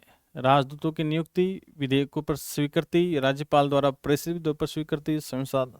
देखो ये राष्ट्रपति के ऊपर निर्भर करता है कि वो, उसके पास 3 ऑप्शन रहते हैं। किसी विधेयक को या तो स्वीकृत कर देता है, या उस पर स्वीकृति सुरक्षित रख लेता है, या उसको पुनः विचार के लिए लौटा देता है। ये वो मंत्रिपरिषद की सलाह के अनुसार कार्य नहीं करता इसमें। तो इसमें क्या आएगा, विधेयकों की स्वीकृति। इनमें से राष्ट्रपति की विधायी शक्ति कौन सी नहीं है? संसद का सत्र आहूत करता है, सत्रावसान करता है, अध्यादेश जारी करता है, बैठक स्थगित नहीं करता। बैठक स्थगित कौन करता है? लोकसभा अध्यक्ष। जैसे आता है ना न्यूज़पेपर्स में पढ़ते हैं कि लोकसभा कुछ घंटों के लिए स्थगित की गई, तो ये लोकसभा का स्थगन कौन करता है? लोकसभा का अध्यक्ष। आगे देखो, निम्नांकित में से कौन सी राष्ट्रपति की स्वविज्ञ शक्तियां नहीं है? बहुमत दल के नेता को प्रधानमंत्री बनाता है, बिल्कुल। संसद का अधिवेशन बुलाता है, किसी विधेयक को आपत्तियों सहित संसद के पास वापस भेजता है, स्वविज्ञ शक्तियां हैं, बिल्कुल 3 नंबर है। मंत्रिपरिषद के सदस्यों की नियुक्ति, राज्यपाल द्वारा भेजे गए विधेयक पर स्वीकृति देना, ये भी सही है। किसी विधेयक को रोक कर रखना, किसी विषय से संबंधित जानकारी के लिए प्रधानमंत्री से कहना, किसी परामर्श पर मंत्रिपरिषद से पुनर्विचार हेतु कहना। देखो तीसरी होगी किसी विधेयक को रोक के रखना, छठी होगी किसी विषय प्रधानमंत्री से कहना। 3, 6, 7, 8। आगे देखो नेक्स्ट, क्या भारत के राष्ट्रपति की शक्ति नहीं है? देखो, संसद के सदनों को संदेश भेजना भारत के राष्ट्रपति की शक्ति नहीं है। ये 2013 में क्वेश्चन भी आया था। राष्ट्रपति की क्षमा प्रदान करने की शक्ति में क्या क्या है? चर्चा की थी। क्षमा, लघुकरण, विराम, परिविलंब और परिहार, ये हैं। तो देखो, क्षमा, लघुकरण, परिहार, विराम और परिविलंब, ये जिस ऑप्शन में है वो देख लो। 1 2 3 4 5, ये भारत के राष्ट्रपति की। इसमें बताया भी था कि क्षमा क्या होती है, विराम क्या होता है, लघुकरण क्या होता है, इसके बारे में डिस्कस भी की थी। इसके बाद देखो, भारतीय संविधान के अनुसार भारत के राष्ट्रपति का एक कर्तव्य है कि वह किसको संसद के पटल पर रखवाए। वित्त आयोग की सिफारिश से, लोकलेखा का प्रतिवेदन नहीं रखवाता, कैग का प्रतिवेदन, इसका प्रतिवेदन, तो इसमें आ गया 1 3 और 4। जब भी वित्त आयोग की सिफारिशें होती हैं या फिर एससी आयोग की होती हैं, क्योंकि लोकलेखा समिति तो एक गाइड का कार्य करती है, वो तो देखती है कि क्या किया गया व्यय उचित है और जितना उसके लिए बजट पारित किया गया था कहीं उससे तो अधिक नहीं है, तो लोकलेखा समिति अलग है। भारतीय राष्ट्रपति लोकसभा अध्यक्ष भी रहे हैं नीलम संजीव रेड्डी, डॉक्टर जाकिर हुसैन, फखरुद्दीन अली अहमद, डॉक्टर शंकर दयाल शर्मा। तो नीलम संजीव रेड्डी रहे हुए हैं लोकसभा अध्यक्ष। कौन से राष्ट्रपति सर्वोच्च न्यायालय में उपस्थित हुए थे? अभी थोड़ी देर पहले चर्चा की थी कि वीवी गिरी साहब का विवाद हुआ था चुनाव में, तो उस समय वीवी गिरी साहब उपस्थित हुए थे, ये थे। नेक्स्ट, राष्ट्रपति भारत सरकार का कार्य अधिक सुविधापूर्वक किए जाने के लिए और मंत्रियों में उक्त कार्य के आवंटन के लिए नियम बनाएगा। सही बात है। भारत सरकार की समस्त कार्यपालक कार्रवाई प्रधानमंत्री के नाम से नहीं होती, समस्त कार्यपालक कार्रवाई किसके नाम से होती हैं? राष्ट्रपति के नाम से होती हैं। तो इसमें कथन कौन सा है? केवल एक। नेक्स्ट क्वेश्चन, संविधान तय अध्यादेश प्रख्यापित करता है, ये भारत के राष्ट्रपति का क्या है? देखो, आर्टिकल 123 दे रखा है कि भारत का राष्ट्रपति का क्या है, ये पावर है, शक्ति है। अंतर्राज्यीय परिषद की नियुक्ति कौन करता है? भारत का राष्ट्रपति करता है। सही है, सिंपल है। भारत के राष्ट्रपति पद के लिए प्रत्याशी का नाम कौन प्रस्तावित करता है? बात की थी अपन ने कि 50 प्रस्तावक और 50 अनुमोदक होने चाहिए, नहीं तो कोई भी व्यक्ति भारत का राष्ट्रपति पद का प्रत्याशी हो सकता है। तो इसके लिए कितने चाहिए? 50। नेक्स्ट, वीवी गिरी के चुनाव से संबंधित कौन सा सही है? राष्ट्रपति पद से त्याग पत्र देने के बाद उन्होंने चुनाव लड़ा था। उपराष्ट्रपति निर्दलीय प्रत्याशी के रूप में मुकाबला किया था। इस चुनाव में द्वितीय वरीयता के मतों की गणना हुई थी। बिल्कुल, 1 2 3 सही है। दूसरे गैर कांग्रेसी प्रत्याशी नहीं थे। वीवी गिरी साहब के बारे में। नेक्स्ट, राष्ट्रपति को महाभियोग की प्रक्रिया से कौन अपदस्थ कर सकता है? देखो, महाभियोग की प्रक्रिया कहाँ शुरू होती है? संसद के अंदर। संसद के दोनों सदन करेंगे, दोनों सदनों के सदस्य, जिस सदन में शुरुआत हो रखी है वहां के 25% सदस्यों के सिग्नेचर चाहिए। इसके बाद दूसरे सदन में जाता है, राष्ट्रपति को 14 दिन पूर्व नोटिस दिया जाता है कि आप अपना डेलीगेशन भेजो या आप स्वयं उपस्थित हो। इसके बाद होता है, तो कौन करेगा? संसद।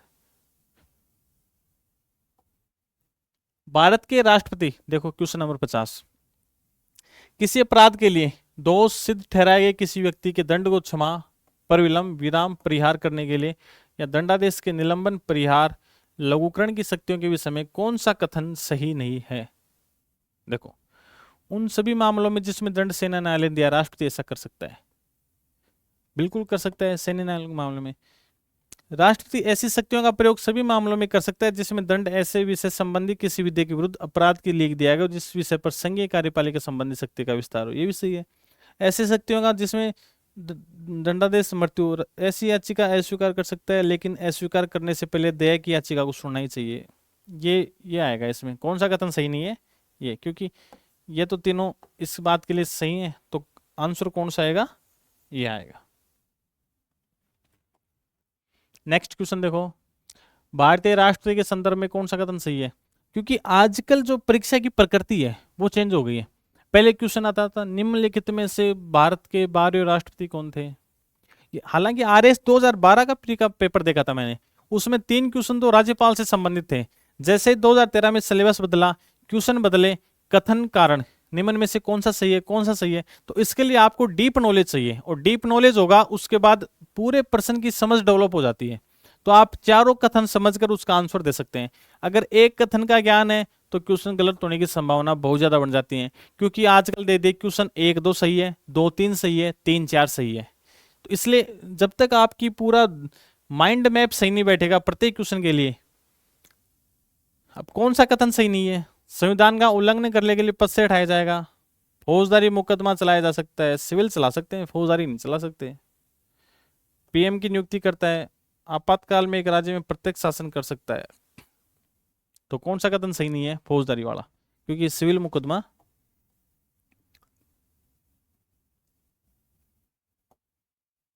नेक्स्ट क्वेश्चन, राष्ट्रपति मंत्रिपरिषद की सलाह पर राज्यसभा के 12 सदस्यों को मनोनीत करता है। सही बात है। संवैधानिक निकायों के अध्यक्षों सदस्यों की नियुक्ति करने में पद से हटाने की परम शक्ति है, नहीं है। क्या आएगा? सिर्फ कथन एक सही है। नेक्स्ट क्वेश्चन देखो, महाभियोग चलाने के लिए राष्ट्रपति द्वारा संविधान के अतिक्रमण का आरोप किसी सदन द्वारा तब तक नहीं लगाया जा सकता जब तक उस सदन की सदस्य संख्या के 2/3 बहुमत द्वारा वह संकल्प पारित नहीं किया गया हो। वह संकल्प जिसने ऐसी प्रस्तावना अंतरिष्ट हो 14 दिनों की लिखित सूचना दिए जाने के पश्चात उस सदन की कुल सदस्य संख्या में 1/4 प्रस्तावित नहीं किया गया हो। तो इसमें ये तब तक नहीं लगाया जा सकता, बिल्कुल सही है, कथन 2। और उस सदन की कुल सदस्य संख्या के 2/3 बहुमत द्वारा वह संकल्प पारित नहीं किया गया हो।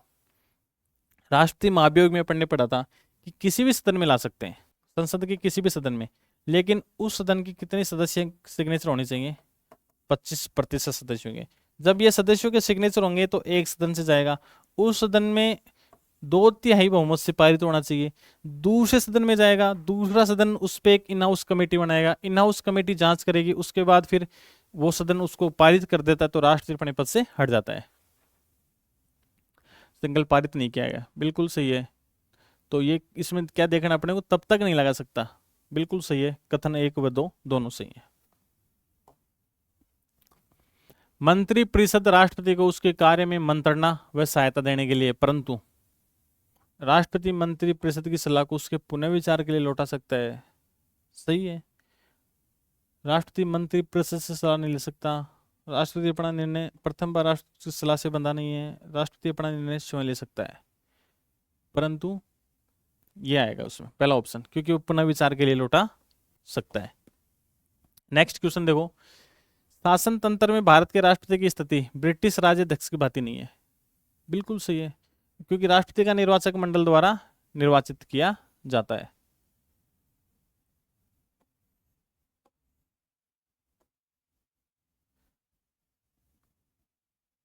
कथन भारत के राष्ट्रपति की स्थिति, कथन सही है, लेकिन कारण इसकी व्याख्या नहीं करता। तो इसमें आएगा कारण कथन दोनों सही के, तो कारण की सही व्याख्या नहीं है। नेक्स्ट देखो, राष्ट्रपति निर्देश दे सकता है कि कोई मामला जिस पर एक मंत्री द्वारा निर्णय किया गया हो मंत्रिपरिषद के समक्ष रखा जाएगा। कथन सही है। विधायन के प्रस्ताव संबंधी सभी सूचनाओं की मांग कर सकता है। राष्ट्रपति को संसद के दोनों सदनों में किसी सदन को संबोधन करने संसद भेजने का अधिकार है।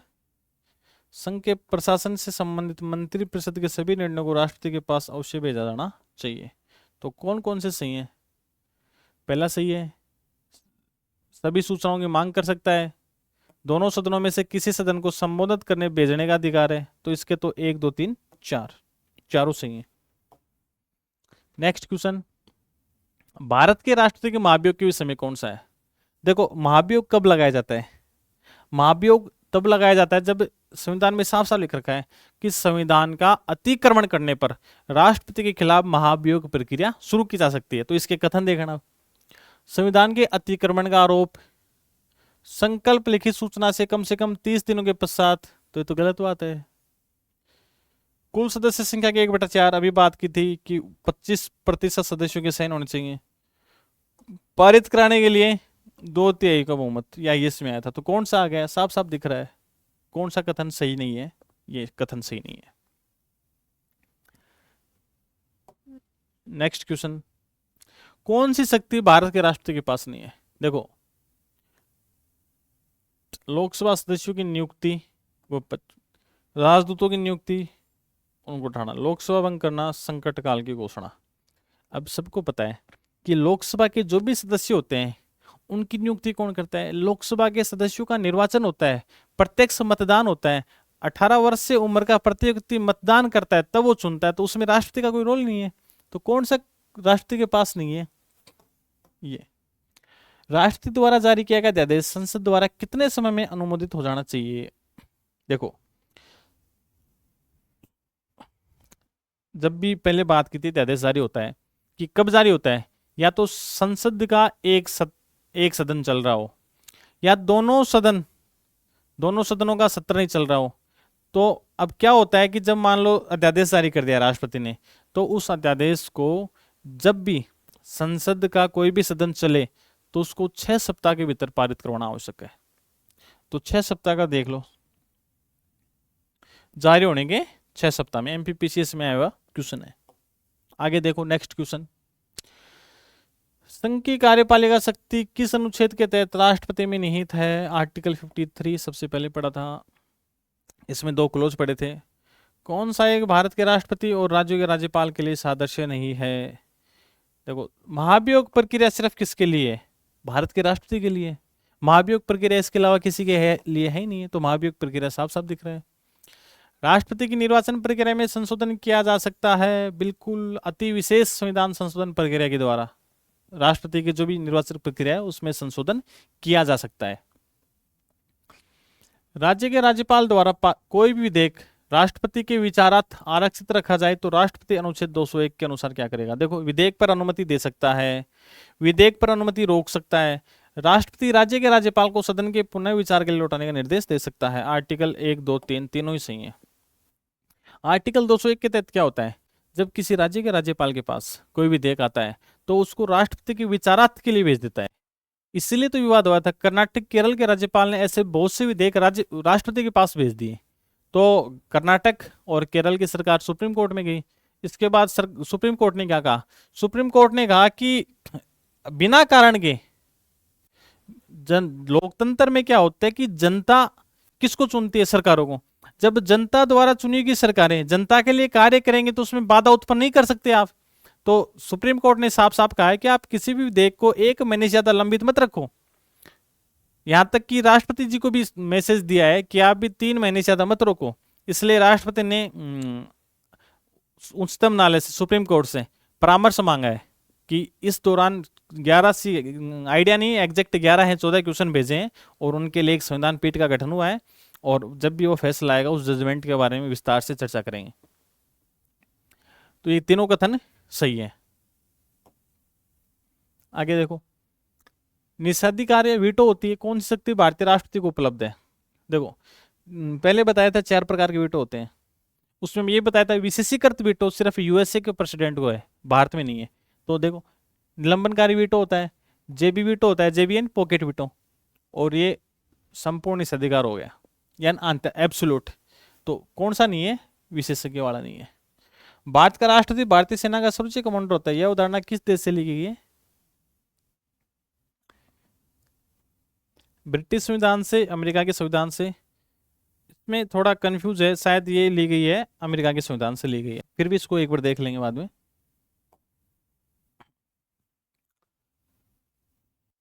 कौन सा कथन सही है? 69 क्वेश्चन देखो, राष्ट्रपति लोकसभा का सदस्य होगा, राष्ट्रपति राज्यसभा का सदस्य होगा। तो पिछले क्वेश्चन में जो ध्यान आ रहा है उसको अमेरिका करवाया था, अपने अमेरिका से ली गई है वो। राष्ट्रपति किसी सदन का सदस्य नहीं होगा, बिल्कुल सिंपल पर्सन है भाई। राष्ट्रपति के पद की योग्यताएं क्या होती हैं कि वह जब वो पद धारण करता है तो किसी भी सदन का सदस्य नहीं होना चाहिए। तो कौन सा ऑप्शन हो गया? कौन भारत के राष्ट्रपति के निर्वाचक मंडल का अंश है किंतु उसके महाभियोग के लिए नियमित अभिकरण नहीं है? देखो, जब महाभियोग प्रक्रिया शुरू होती है, जब निर्वाचक मंडल में तो क्या राज्यों की विधानसभाओं के निर्वाचित सदस्य भी होते हैं, लेकिन जब महाभियोग प्रक्रिया होती है ना तो उससे अंदर ये नहीं होते हैं। कौन? राज्य विधानसभाओं के सदस्य। नेक्स्ट, ये भी चर्चा की थी, राष्ट्रीय भवन को डिजाइन किसने किया था? एडविन लुटियंस द्वारा। भारत के पूरे राष्ट्रीय निम्न में से कौन बिहार का राज्यपाल रह चुका है? डॉक्टर शंकर दयाल शर्मा। नेक्स्ट, निम्न मुख्य न्यायाधीशों में किस एक ने राष्ट्रपति के रूप में कार्य किया था? काफी बार इसके बारे में चर्चा की है, अहमद आयतुल्लाह, उस दौरान वीवी गिरी साहब थे।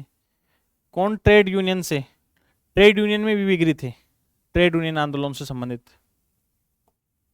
आगे देखो, भारत के कौन दार्शनिक राजा, अभी चर्चा की थी कि डॉक्टर सर्वपल्ली राधाकृष्णन दार्शनिक थे बहुत बड़े, ये हो गया। राष्ट्रपति का अभिभाषण कौन तैयार करता है? मंत्रिमंडल तैयार करता है, सिंपल सी बात है। किस प्रकार के प्राधिकार भारत के राष्ट्रपति को प्राप्त है? देखो, चर्चा की थी कि संवैधानिक प्रमुख होता है और वास्तविक प्रमुख कौन होता है? प्रधानमंत्री। तो वास्तविक और लोकप्रिय तो हुआ नहीं, औपचारिक और विधिक हो गया, राजनीतिक और नाममात्र का, लेकिन संविधान और नाममात्र का, ना कि राजनीतिक नाममात्र का। तो कौन से अधिकार प्राप्त हैं? 2 और 4, 2 और 4। नेक्स्ट देखो, भारतीय संविधान का कौन सा अनुच्छेद राष्ट्रपति को उच्चतम न्यायालय से परामर्श करने का देता है? 143। इस पे चर्चा की थी, अभी थोड़ी देर पहले बताया था कि रिसेंटली एक संविधान पीठ बैठी हुई है जो ये देख रही है कि क्या सुप्रीम कोर्ट से जो राष्ट्रपति ने परामर्श मांगा है उसके बारे में चर्चा कर रही है। संविधान असाधारण परिस्थितियों में राष्ट्रपति को राज्यपाल के कर्तव्यों के निर्वहन हेतु बंद करता है। थोड़ी देर पहले जब अपन राष्ट्रपतियों का कार्यकाल पढ़ रहे थे कि इस राष्ट्र ने ये किया, तो उस दौरान आर्टिकल 160 भी देखा था अपन ने, आर्टिकल 160 के अंदर है। नेक्स्ट, निम्नलिखित में से किन की नियुक्ति भारत के राष्ट्रपति द्वारा की जाती है? देखो, वित्त आयोग के अध्यक्ष, नीति आयोग के उपाध्यक्ष कौन बनाते हैं? Prime minister. संघ राज्य क्षेत्र का मुख्यमंत्री। तो 1 और 3 से। नेक्स्ट, निम्नलिखित में से कौन सी राष्ट्रपति की स्वीकृत शक्तियां हैं? देखो, विधेयकों, मंत्रिपरिषद की नियुक्ति स्वीकृत शक्ति नहीं है, ये नहीं है, ये है, विधेयक को रोकर रख सकता है, क्षमा प्रदान करता है, ये तो वैसे संवैधानिक शक्ति है, ये नहीं है, संसद को तो इसमें आ गई 2, 3। संयुक्त अधिवेशन की अधिसूचना, ये नहीं है, संसद को संदेश भेजना, ये स्वीकृत की नहीं है, न्यायाधीशों की नियुक्ति कर सकता है, 2, 3 और 6। नेक्स्ट क्वेश्चन देखो, भारत के राष्ट्रपति से संबंधित निम्नलिखित कथनों में कौन सा एक सही नहीं है? संसद का एक संगठक है, भाग है, ये पढ़ा था, आर्टिकल 79 में दे रखा है। दोनों सदनों की संयुक्त बैठक को संबोधित करता है, कितनी परिस्थिति में अध्यादेश को जारी कर सकता है? दोनों सदनों की चर्चा में भाग लेता है, प्रत्येक वर्ष दोनों सदनों की संयुक्त बैठक को संबोधित करता है और दोनों सदनों में चर्चा में भाग लेता है। सही नहीं है, दोनों सदनों की चर्चा में राष्ट्रपति क्यों भाग लेगा? राष्ट्रपति तो प्रतिवर्ष एक अभिभाषण देता है, या तो ज्वाइंट असेंबली हो या अलग अलग हो। भारत के राष्ट्रपति की अनुशंसा पर लोकसभा को भंग कर सकता है। ये कह रखा है कि भारत के राष्ट्रपति को किसके अनुशंसा पर? तो पहले भी कहा था, जब केंद्रीय मंत्रिपरिषद यह अनुशंसा कर दे कि लोकसभा को भंग करना है, तो कौन इसमें ऑप्शन क्या आएगा? मंत्रिपरिषद। नेक्स्ट, भारत के राष्ट्रपति पर महाभियोग चलाने के लिए कम से कम कितने दिन की पूर्व सूचना आवश्यक है? अभी बताया था कि 14 दिन की पूर्व सूचना आवश्यक है। राष्ट्रपति 5 वर्ष तक अपने पद पर रहता है, अपने निर्वाचन की तारीख से, अपने पद ग्रहण के दिन से 5 वर्ष तक रहता है। नेक्स्ट, राष्ट्रपति के निर्वाचन में राज्य का मुख्यमंत्री मतदान करने के लिए पात्र नहीं होता, स्वयं प्रत्याशी होता है। राज्य विधानमंडल निचले सदन में, राज्य उच्च सदन का सदस्य हो, निम्न सदन का। देखो, एमएलसीज वोट नहीं करते। यदि कोई राज्य का मुख्यमंत्री उच्च सदन का सदस्य है तो इसमें क्या ऑप्शन आ जाएगा? से। बस 86 क्वेश्चन अपने हो गए हैं और 5-10 क्वेश्चन और है। उसके बाद वह राष्ट्र का प्रतिनिधित्व करता है, नेतृत्व नहीं करता। यह निम्न में से किस पर लागू होती है? राष्ट्रपति पर। नेक्स्ट, रक्षा बलों का सर्वोच्च कमांडर राष्ट्रपति होता है। प्रधान सेनापति की हैसियत से राष्ट्रपति की शक्तियां विधायी नियंत्रण से स्वतंत्र हैं। देखो, कथन ए सही है, कथन ए सही है और आर गलत है। नेक्स्ट क्वेश्चन, भारत का राष्ट्रपति ब्रिटिश राजा से भिन्न है। भारत के राष्ट्रपति का पद अमेरिका के राष्ट्रपति से मिलता है। कथन ए सही है। भारत के राष्ट्रपति का पद अमेरिका के राष्ट्रपति पद से मिलता नहीं है, लिया गया है जरूर है। तो इसमें क्या आ जाएगा कि कथन ए सही है और कारण गलत है, और आर गलत है। से राष्ट्रपति के निर्वाचक मंडल की व्यवस्था किस देश से ली गई है? आयरलैंड के संविधान से। अध्यादेश की अधिकतम अवधि हो सकती है, देखो 6 महीने तो दोनों सत्रों के बीच समय होता है, इसके अलावा 6 सप्ताह होता है, तो लगभग कितने हो गए? 7.5 माह। मंत्री परिषद द्वारा राष्ट्रपति को दी जाने वाली कौन सी सलाह का प्रश्न है?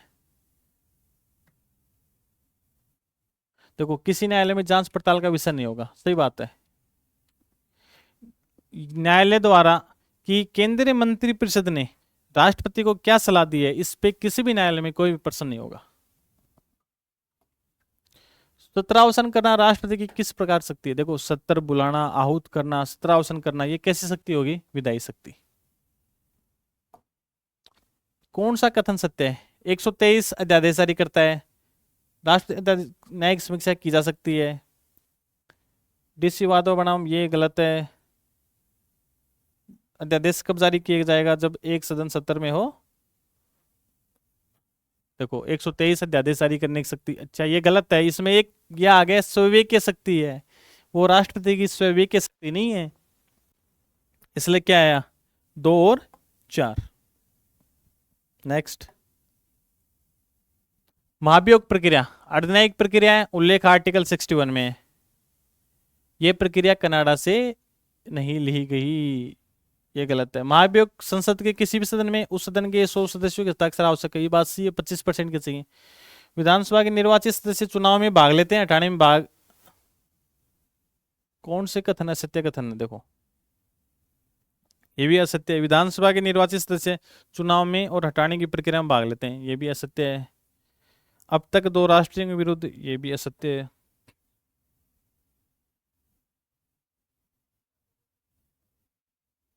और ये कनाडा से नहीं ली गई, तो ये भी, तो इसमें तो फिर ये ऑप्शन आ गया नोटा।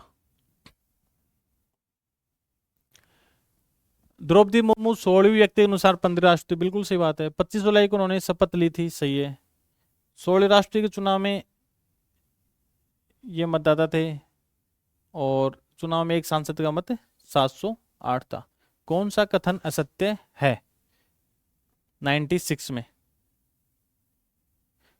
16 थी, 15 थी, 25 जुलाई को उन्होंने शपथ ली थी, कुल इतने मतदाता थे,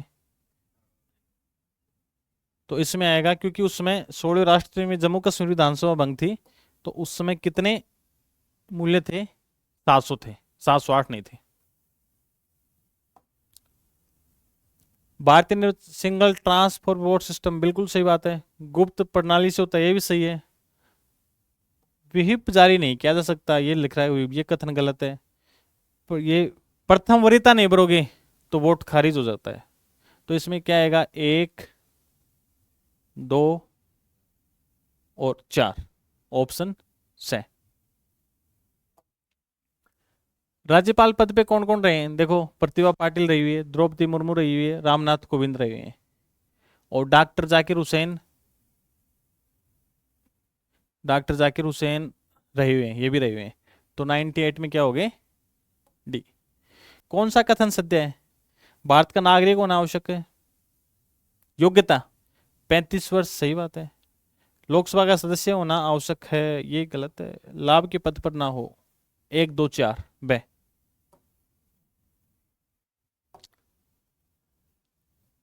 राष्ट्रपति का कार्यकाल 5 वर्ष का होता है शपथ ग्रहण से, 5 वर्ष बाद भी अपने पद पर बना रह सकता है, जब तक न्याय नहीं ग्रहण करता।